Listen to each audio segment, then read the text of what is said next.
Hey, Randy Hunter here from BeginningSax.com.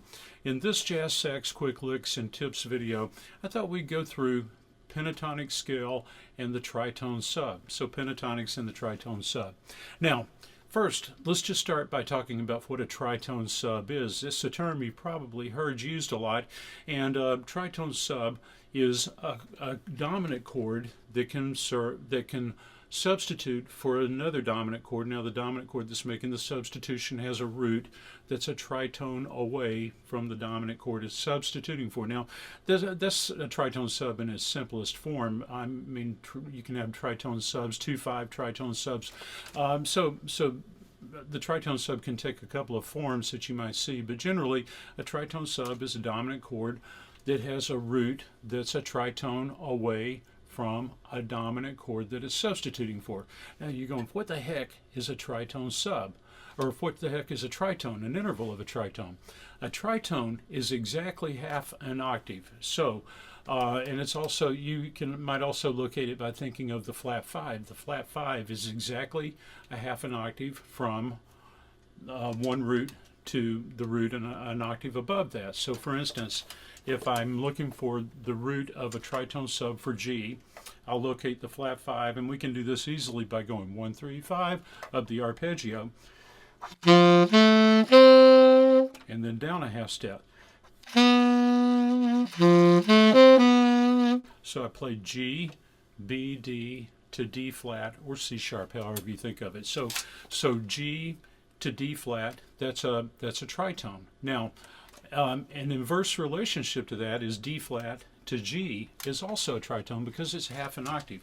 So what we've learned is that a G7 chord can be substituted, or you can actually substitute a D flat 7 chord for a G7 chord. Now often the tritone sub will be noted as like a D flat 7 sharp 11, you know. So and again the inversion of that, G7 sharp 11 can tritone sub for a D flat 7.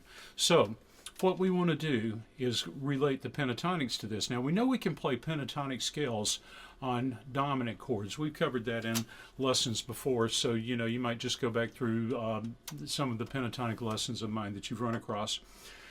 So there's a G pentatonic, and actually we're only going to use the first 4 notes of the G of the pentatonic scale. So G, A, B, D. Now I'm going to follow that by playing the D flat, the first 4 notes of the D flat pentatonic.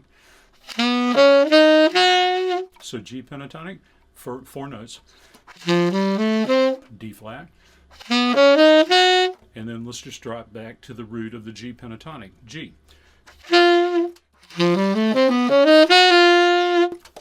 So there, we've got a neat little lick that we can use over a G7 chord that actually implies a tritone sub.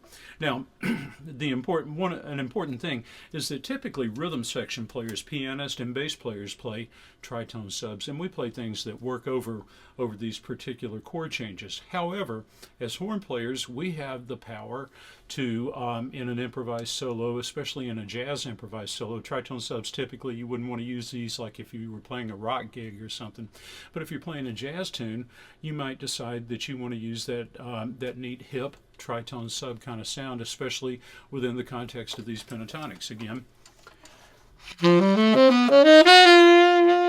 Now, you could use that, say, on a blues. Here, I'll play a few bars of a G blues. And 1, 2, 3.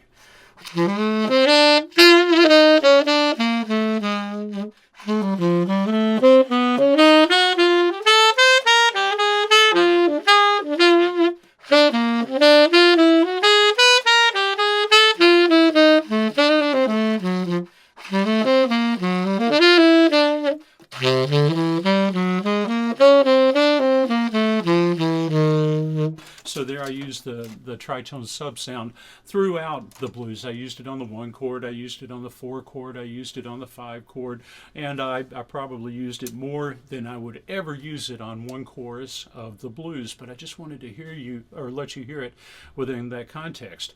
Now, I did the tritone sub for you. I demonstrated it on G, but a good place to practice this, if you've got Ebersold's Volume 1, there's a great cycle of dominance track, and it starts on a C concert, a dominant chord. So, you know, you might start with the D.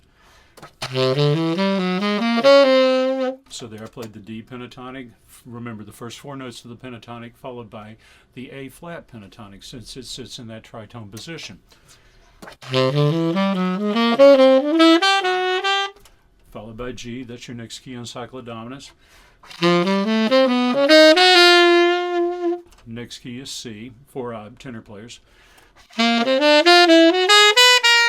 And so forth. I don't want to take you all the way through it. That would take the fun out of it for you, so you get to work on it on your own. Okay, so check out the tritone sub, and then you can start trying to, the tritone sub with the pentatonic, and then you can start trying to incorporate that into some of your improvised solos. All right, great. Have fun with it.